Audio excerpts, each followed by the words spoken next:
So now we are in middle management. We are taking it to the next level up. How do we do it? How do we take it to the transformational leadership position that we crave? Hang in there with us. I'm bringing somebody who is going to be absolutely awesome to tell us all about this. But before that, let's get started.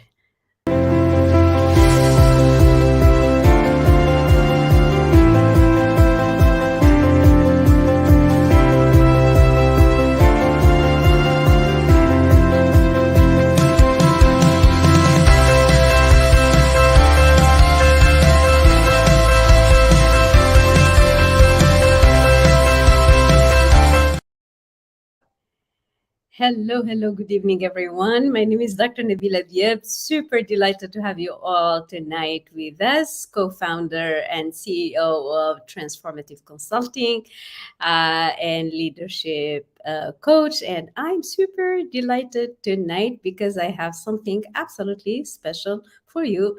Now, have you thought about all those times where we are in that middle management position? It's been 5 years, it's been 3 years, it's been 4 years where we've been hanging in there and, doing bits and pieces here. And then we see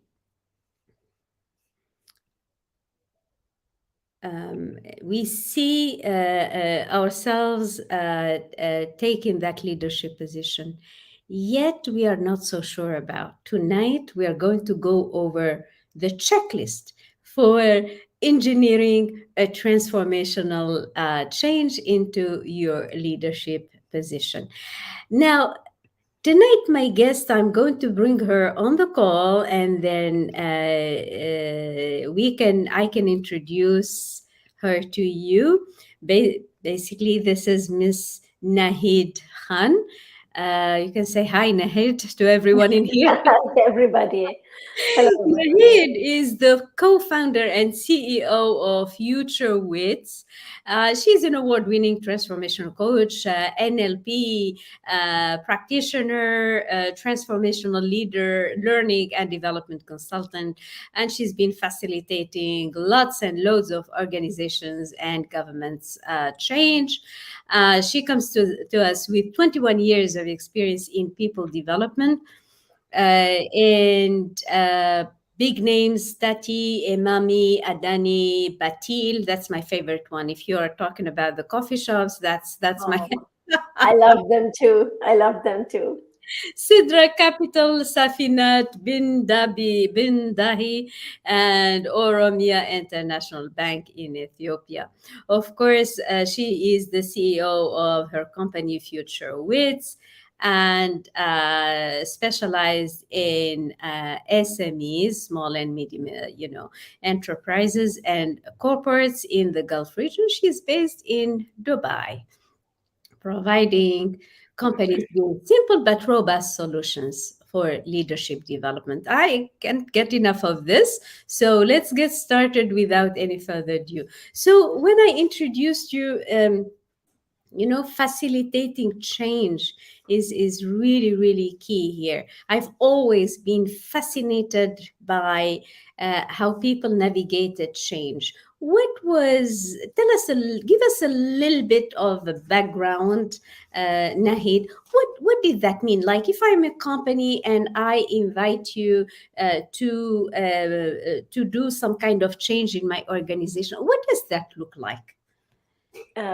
Thank you, Nabila, for this question. And you actually said the key word when you were asking this question. And this is the key word that you said was people facilitating change. And that's exactly what organizations in the last almost 2 decades of my work, what I have seen has been missing out in organizations is that there are a few people who are designing the change. Okay. There are few people who are implementing the change. And then there are so many people who are made responsible for the change. But these people who are made responsible for the change, they are not facilitating it. They are just doing it because it's part of the job, or it's one of the SOPs, or it's part of the process, or it has to be done. You know, Facilitation of change cannot come with tick the box tasks. Facilitation of change comes when those tick the box tasks are because I want to do it, because I'm inviting that change in my organization. I'm looking forward to it. Facilitating change in people or through people is what we have been doing for the last 20 years. I've facilitated change in the largest organizations that we can think of, we know of, and organizations which are, they have not changed in 200 years, and there you go and you facilitate a change. So you have people who are with a mindset, with a belief system which is decades, centuries old, and they have a culture which is so stagnant and so in comfort, that it's why should I change is the first question that they ask you. So how do you facilitate change if you have drawn up all the strategies, if you've got this every digitalization done, the latest of the technologies, but the people who are supposed to use it are asking you this question: why should I? What's in it for me? What will I get if I do it? This is where we come in. This is what I change. I change the way people think about change. I change the way people inside your organization look at why the organization should change. And I change the way how they associate with the organization, and how they associate with the change. So this is the first and the most important shift, which is the paradigm shift of employees' identity inside an organization. That shifts. I love, love, love this. Now, suppose, Nahid, I am that particular employee or that particular who is saying, why should I change? If it's working and everything is running and rolling, even through pen and paper, why should I change? Tell me. Yeah, absolutely, absolutely. I get this question almost in every organization that I go. There are some people who will ask this question: why should I? What's in it for me? The organization's going to grow. What am I going to get? You know, Mm-hmm. there are two things out here: the alignment of the organization's vision with the individual's vision. Is that alignment even there? Does the individual even know what the organization's vision is? And if they know it, how much of that vision is aligning with their own personal vision? If it is not, then they will definitely ask this question, because they don't see themselves inside a part of that growth of the organization. That is number one. And number two is, there is a huge gap in communicating change. And this has been there in almost every organization that I've worked with. Mm. How you communicate change to your people, understanding the behavior, cultural behavior of your people. And I'm not just talking about the regional culture or the country culture, or the background culture, but I'm talking about the behavioral culture of your people. There is a behavioral culture in every organization. When you understand that behavioral culture of your people, you understand how you need to put change across to them. It cannot be about, I'm not asking you to mollycoddle, I'm not asking you to make your words very sugar coated. I'm just asking you to speak in a way in which you connect with them, and in which they stand up and they see themselves inside their organization's change initiatives. You cannot answer this question by giving them an answer saying you will get this in this change, because they still cannot see it. The Mm. answer to this question is when you bring them into the vision, where they start seeing the vision and they start seeing themselves inside the vision. That's when they stop asking this question to you. Right, right, right, right. And in terms of aligning the personal and professional agendas or goals or visions and so on, uh, I mean, is that really really like an essential thing? Because some people, they just adhere to the, I'm commuting to work and the paycheck puts the bread and butter on the table, and that's it, period of the story. At 4 o'clock or 5 o'clock, when I close my laptop or my PC, I'm done for the day. I mean, I leave work at work, and go home to be home and to do home, and so on. Like, Naheed, sorry, probably I'm asking all the tricky questions from the from the get go, but what if it doesn't align? What if people are there, and you will have some of these around, like they're just, the paycheck is good, that's it, period, end of story. I'll do what needs to be done, and then that's it. Asking for Absolutely. alignment could be a far-fetched, place. This is where I completely agree with you, Dr. Nabila, that if you ask for alignment, you will never get it. You cannot ask them to align themselves to the organization. You have to make them do it. And this is where I mean when I spoke about communicating change, this is Mm, what I mean how you communicate change. Because if you come in and straightforward communicate the need for change, and then this is what we are going to do and this is what we are going to implement, you have just kicked them out of their comfort zone, and they mm, don't like it. In fact, it's, if you look at organizations and if you look at majority of the organizations, 60 to 70% of their workforce is exactly who you said they are. It's my paycheck puts the bread on the table, it takes care of my family, my home expenses are taken care of, my mortgage is being paid off. The work is for the salary. That's yeah. the whole purpose of the work. And when that is the purpose, it's the purpose that they have associated with work. Okay, now Mm, is it actually the purpose? They never sat down and reflected, because from day one, job was a means to an end. It was never something which was bigger than that. There was never a purpose associated with that, apart from taking care of my needs, my basic needs. That's what the association of jobs were. And then once you reach a certain position, you do look at promotion, you do look at moving ahead in your career. But by that time it's quite late, because there are other people who have already sped past you. mm, Where today organizations are struggling with this kind of a workforce, there is a transition which has already happened. All right. Then in the last two years, this transition has already been happening, where organizations are shifting from being that comfort driven, from being that organization where people could have this mindset and did have this mindset of it pays my bills, to now what more do I get out of it? How do I align my identity? They are questioning. These questions are coming up, and I have so many clients that who are coming with this particular void inside them, wherein now they are unable to associate themselves with the job. So they are asking these questions. A lot of people are asking these questions, Dr. Nabila. There are still some who are still sitting in that comfort zone, and they are still doing, the same thing that they have always been done. But organizations are changing across the globe. So if I am still going to be the one sitting down and doing this work for my paycheck, I'm going to be very soon be replaced. That's happening. That's happening across the world.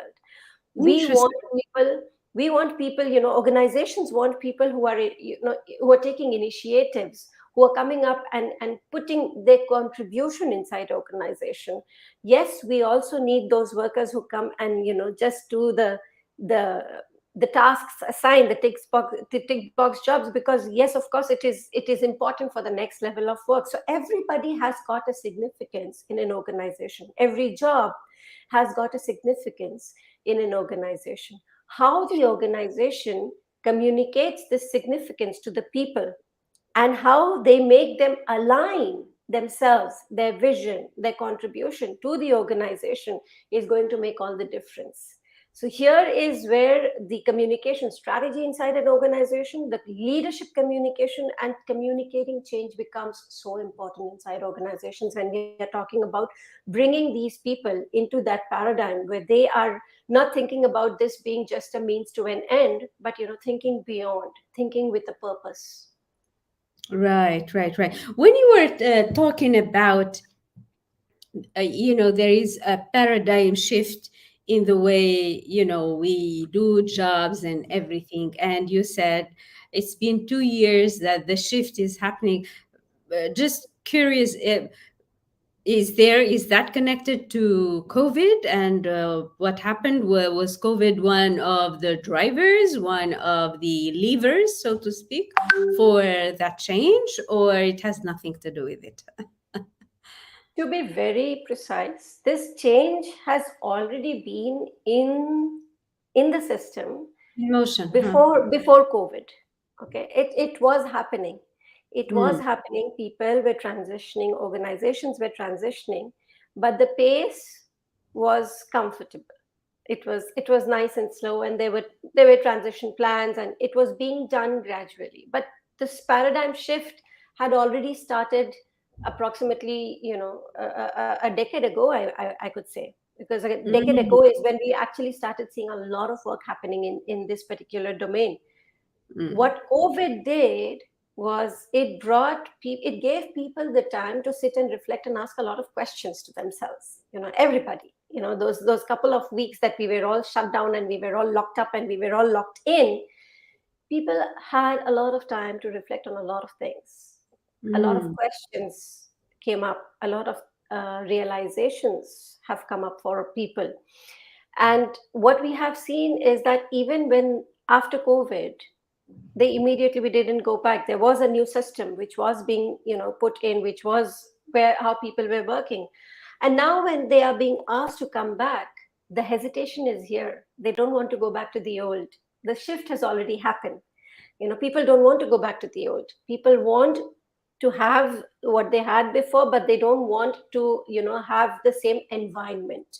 They want mm, to have face to face work with their colleagues, but they don't want the same culture that they was existing before COVID. So they want a different culture. They want more of engagements. They want more of well-being. They want more of flexibility. They want more of room for, I think, being authentic on the job, which was missing earlier. You had to be a pretentious somebody. You had to have a different kind of an image, which has just shed away. People are mm. more authentic, more vulnerable today. They're willing to come up and speak, which was not there earlier. So there has been a lot of shift in terms of behavior, employee behavior, organization behavior, leadership behavior. It has been very subtle. It has been very, very aggressive in some cases. It has been conscious, it has been unconscious. There are so many dimensions in which change have happened in the last couple of years. COVID did push us out of our comfort zone. It did that. But at the same time, we also see there is a rush to go back into that comfort zone, but with different conditions, different results now being desired out of that comfort zone. People want to go back to that comfort zone, but they don't want the same results. So it's quite an interesting shift that we are seeing inside organizations. Quite an interesting shift that we are seeing in people, in all stratas inside an organization, in terms of their behavior. Right. If I have to, let's say, apply this to, our audience here, question to everyone who is in here. You're quite shy today. Where are you guys? Hi, hi, everyone. Thanks for joining in. We are talking about the change in the corporation, change in the organization, and Miss Nahid is like a specialist in facilitating this change.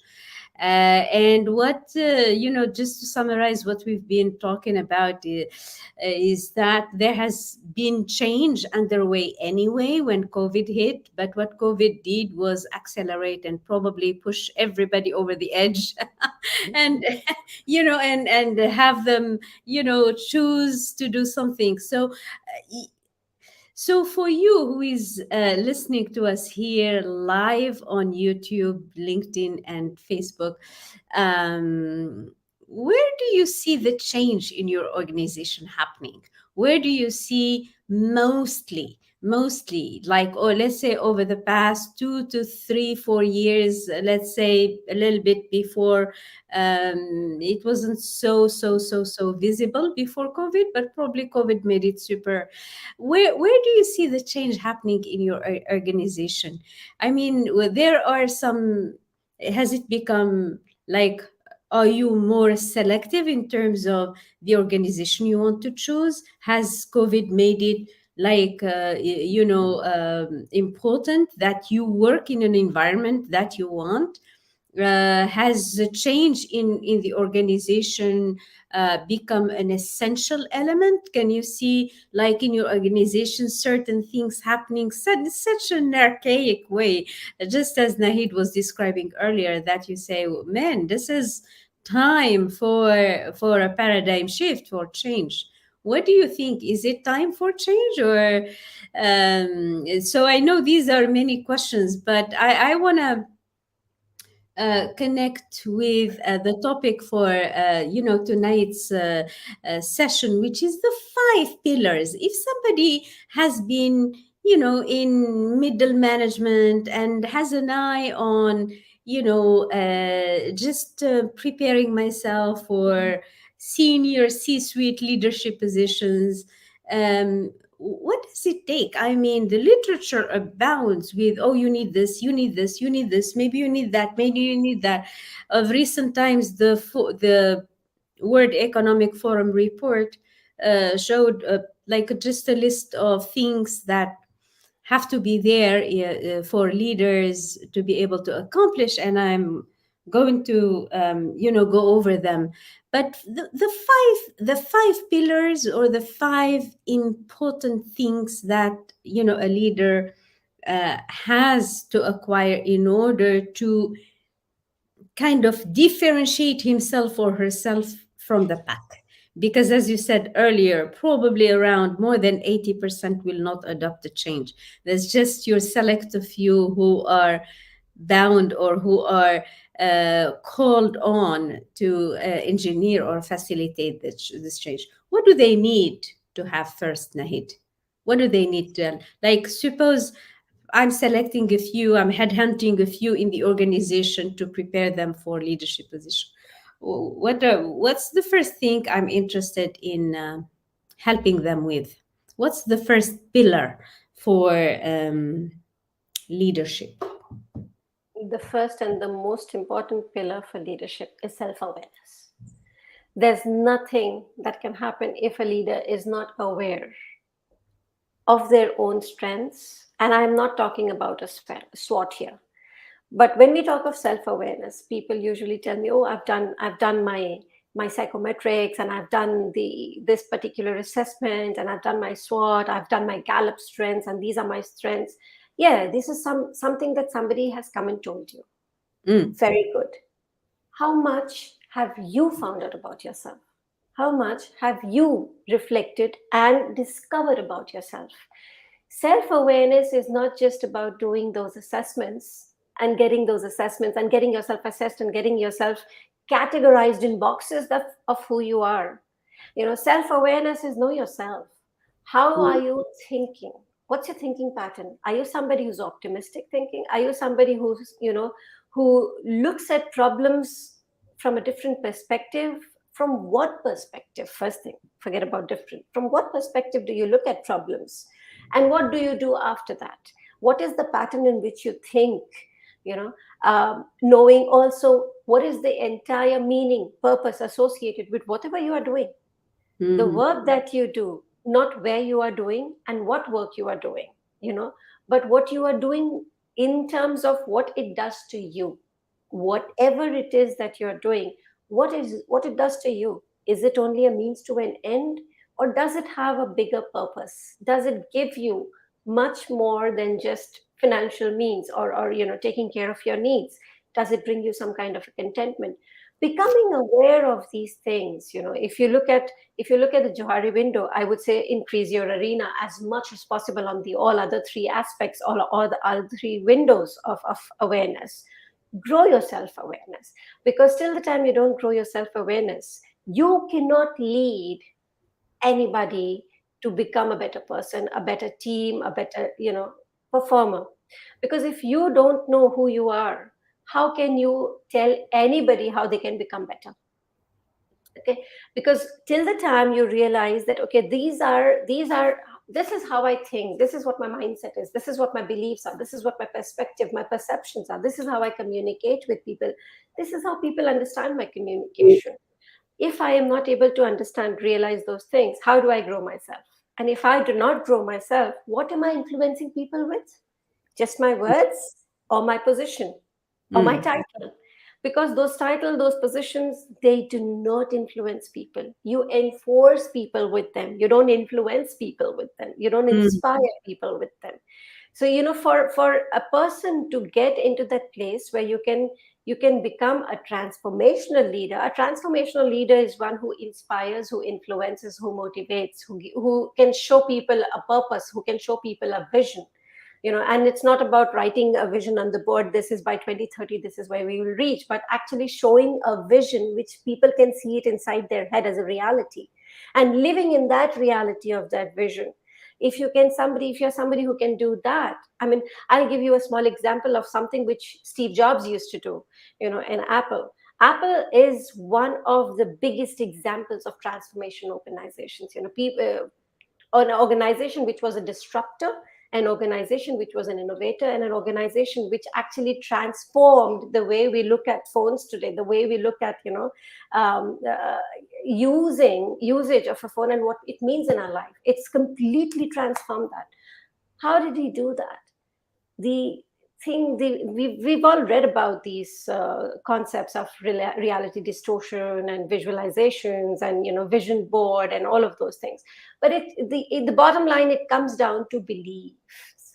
What beliefs you can install in your people about who they are in the organization, what is the organization, what is the organization doing, what is the purpose it's serving, and how the people inside that organization are contributors to that purpose, are associated with that purpose. How do people see themselves, transforming into somebody else because they are associated with that purpose? And you have to show it to people. That's what a transformational leader does.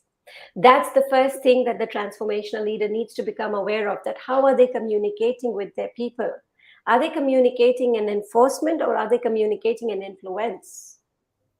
I love, love, love, love this. So if just this is my way of by reframing or rephrasing.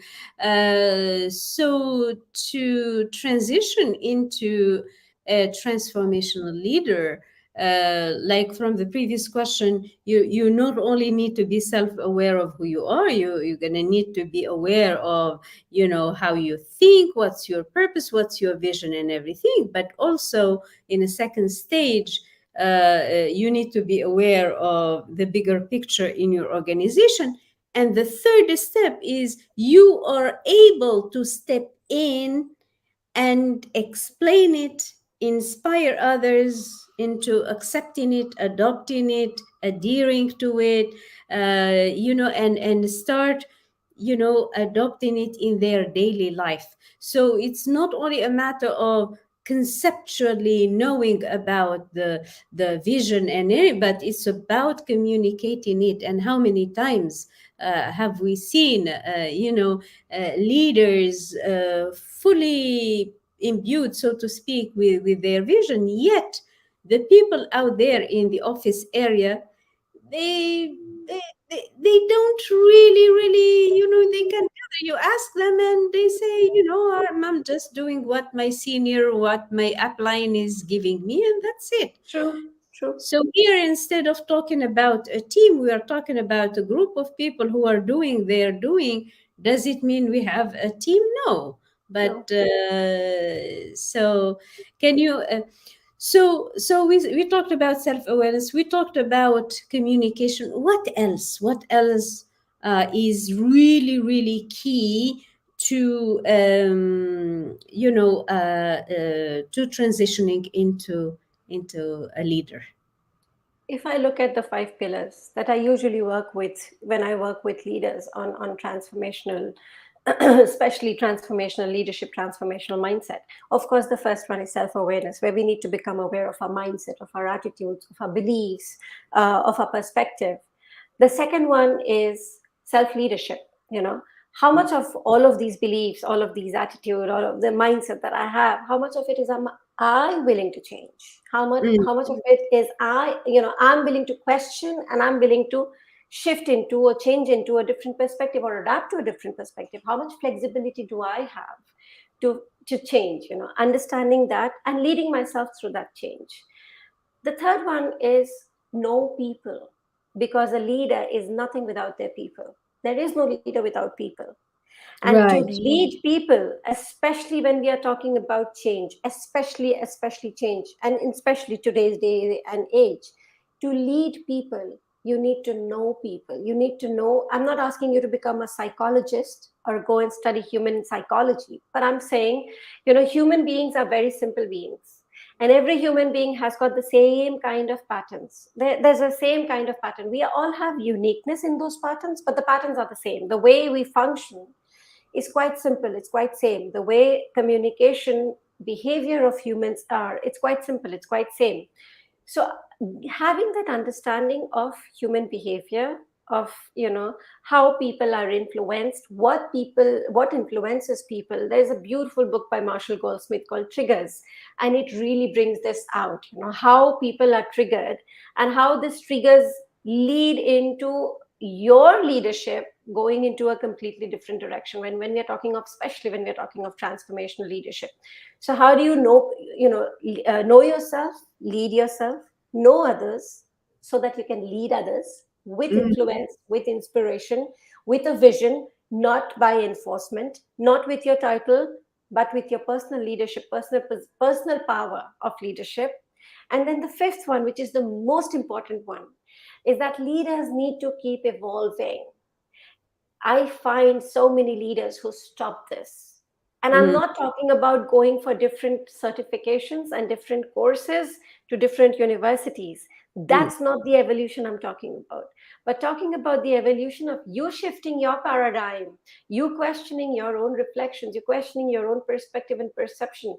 Because, yes, you may have shifted into a mindset which is flexible, adaptable, but the danger of getting fixed inside that mindset still lurks. So there should never be a place which is like, okay, this is my comfort zone. It. Always Yeah. keep disrupting your comfort zone. If you've heard of the sigmoid curve, start a new curve every couple of years for your own self.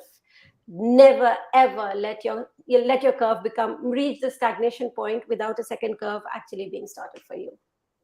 I love, love, love this. When you are talking about connecting with people, isn't this resonating with empathy and emotional intelligence? Like we need to, kind of empathize with what's going on in our staff room or in down there in the, in the office area. And at the same time, emotional intelligence, we need to be emotionally not like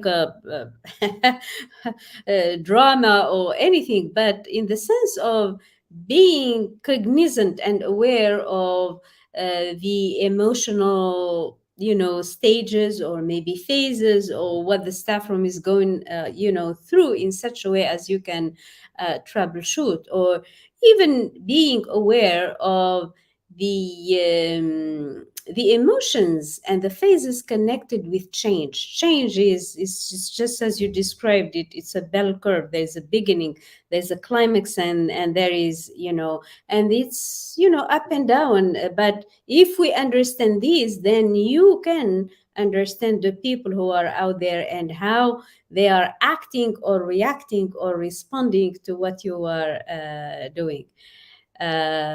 So this empathy, being empathetic, being in the shoes, so to speak, of the workforce, is very, very important. And kind of be ready to understand people. I love, love, love, love this. How about I think we hit on all grounds. There is the point of adaptability, Nahid, like the leader who is, and you touched on it as well, in the sense of you need a new curve every time. This adaptability, meaning how adaptable are you? Always rate yourself, challenge yourself into how adaptable. Like how do you know you have a new challenging situation. This is a typical question in interviews and everything. How adaptable are you? You have a there. I was listening to something this morning. Was it Simon Sinek or something? And there was a lady who was saying 25 minutes after I took office, it's a big C-suite position, COVID hit and the lockdown happened. 25 minutes after she's been hired to, lead a change, COVID hit.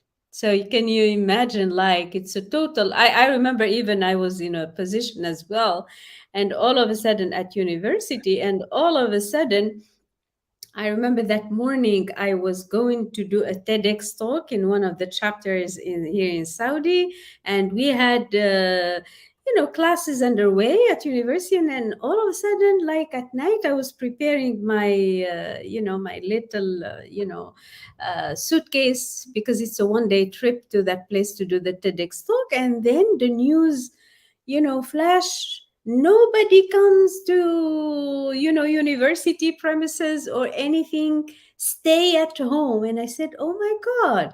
So the everything stopped and everything, and it was within 1 day where we had to move the entire educational operation from physical face-to-face classrooms into a virtual space. It took us, we, so to speak, quote unquote, lost 1 day. It Hmm. was 1 day where we had just, not to advertise for Zoom or anything, where we had all the Zoom, accounts. We did university council, and then we did all the Zoom accounts for teachers and Zoom rooms, for teachers and everything. And the very next morning, everybody was online teaching. And I was fascinated and blown away by our ability as a human beings, if of course if we are willing. Not everyone, even towards the end with COVID, people still, there is nothing like the face to face. I But completely agree. There is nothing like the face to face because we humans, we crave this social association. true, true. And there is that. I mean, now, not to distract or, from the discussion, but especially in the educational field, we noticed this, that the kids who were supposed to be integrating primary school, like grade one, grade two, and so on and so forth, and they had to go for 2 years, I think 2 full years, without the social contact, without the psychomotor, touching, Yeah, yeah, gaming exactly. in the classroom among kids. Further studies need to confirm what happened to them, but I guarantee you they were affected. Yes, Bless them. Of course, teachers tried their best to best, yeah. ensure the communication and everything, but let alone at university, less so because it's more of lecturing and everything. But in primary schools and Schools, yeah, it's different, yeah. we it hit. Let me bring the discussion that you started about emotional intelligence and adaptability Please. and come to this exact real life example that we have all gone through during COVID. You know, Hmm. as far as adaptability is concerned, Dr. Nabila, I am sure you'll agree with me when I say that humans are born adaptable. We are born with this ability to be adaptable. Because if you look at, the first human and what was the earth when the first human was on this planet, Yeah. right? What was earth then? Nothing. We didn't have anything. Homo And sapiens. exactly. And just look around the planet today, look at the constructions, the developments, the infrastructure, the technology, the facilities. All of this was created by the human mind. Every Yes. single thing that we have, this technology that we are speaking with, everything is the creation of human intelligence, human creativity. None of this was ever brought to us, the first person who did it didn't actually go to your university and get a degree to do it. They did it and then they created this, and then later on others were taught of how to do it through those degrees and qualifications.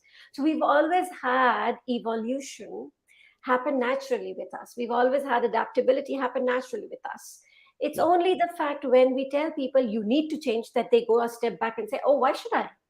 Mm. But the fact is, as humans, we have been going through change all through our life. When we went to school, we had a different environment, we had a different personality, a different behavior. When we move out of school and go to college, we adapt. We don't tell ourselves, oh my God, is it change? How am I going to adapt? Neither do people come and say, oh, tomorrow morning your life is going to change. We are excited about that change. We look forward to Just going do to it. college. Yeah, we look forward to it. We are excited about it. We celebrate it. We are happy because we don't think about all that I'm giving up. We think about, oh, this is a new phase. These are the new things that I'm going to learn, I'm going to develop, I'm going to have. All of the things that I'm going to get is what I'm focused on. This is where Yeah. the difference is. Evolution has been normal, but when you look at adaptability and evolution as something that I have to give up to get some things in my life, I don't focus on what I'm getting. I'm focusing on all those things that I have to give up. That's when you close yourself from being adaptable. That's when you close yourself from being somebody who's flexible or who's willing to take the initiative. And you do it yourself. Nobody's done it for you because you focus on what you have to give up.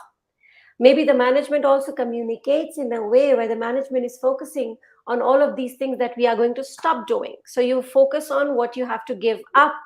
You are not talking and making your people excited about what are the new things that they will get, what is the flexibility that they'll get, what are the you're not making them excited about the change. You are not creating any excitement, rather you are creating resentment about the things that you'll stop them from doing. So this is where you completely wash your hands off adaptability. People are not adaptable after that. They become resilient. They're resistant. They become resistant with that. What we need to develop inside organizations, inside people, inside all of us as humans, which these children in the last 2 3 years during COVID have developed to a large extent, is resilience. Today Mm. they are comfortable with being online, with being face to face. If yes, couple I think in the middle again it had happened that there was a wave, and for a week children were asked to sit down and do work from home. Yeah. From the classes were from home, and they were Yeah. fine with it. They were Yeah. fine with it because they got that adaptability inside their system now. And this is how humans are. We are very flexible human beings. We are very, very flexible beings. God has created us that way. That's the way nature has created human beings. We are very flexible and adaptable. It's all the way that we talk about things, the way we think about things. This is where the mindset actually becomes the biggest barrier and the roadblock for us Mm. when we talk of adaptability. Emotional intelligence, Dr. Nabila, is all of this. It's not Mm. just about empathy. It's not just about understanding people. It starts with you. Who am I? What kind of a person am I? What kind of mindsets do I have? What kind of beliefs do I hold? What kind of thinking perspective do I have? My emotional intelligence for anybody starts with this realization, with self awareness. If you are not aware of all of these things, you can never understand the emotions of the other person. If you don't know why do you react to certain triggers in your life in the way you react, you cannot understand the triggers and the reactions of the other person. You will not be able to understand where a person is being aggressive or being frustrated if you don't realize what in my life makes me frustrated. This is where empathy actually evolves from. When I become aware of my emotions and my triggers and why it happens, why I feel the way I feel, that is when I start looking at the other person. Maybe this is the reason for the other person's behavior. We stop judging and we start understanding. And I think this adaptability and all of this, everything just fits into this being aware. Once you start developing your awareness, which is the gold mine for leadership development.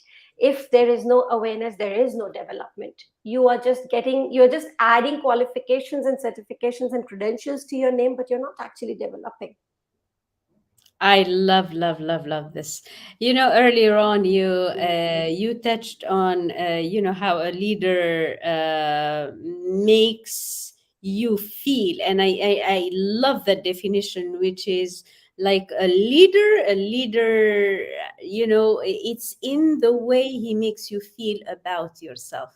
That's exactly that. A leader can communicate a simple concept or a complicated concept in such simple words that you get it, and he gets you on top of that infused and emotionally involved to get it done without even you knowing. And that's a whole entire level. So leaders make us feel good about ourselves, and to me that's well, Nahid, wow, it's been 44 minutes. We were I shooting know. for 30 minutes, but this discussion has carried us away in such wonderful places, and time is never enough. I love our discussion. Thank you so much for coming on the call. Where do we find you, Nahid? On your LinkedIn profile? Absolutely. I'm here on LinkedIn and I'm quite active on LinkedIn. Otherwise, I am on every social media. You just go in and check by my name or just Future Wits. You find Future Wits everywhere.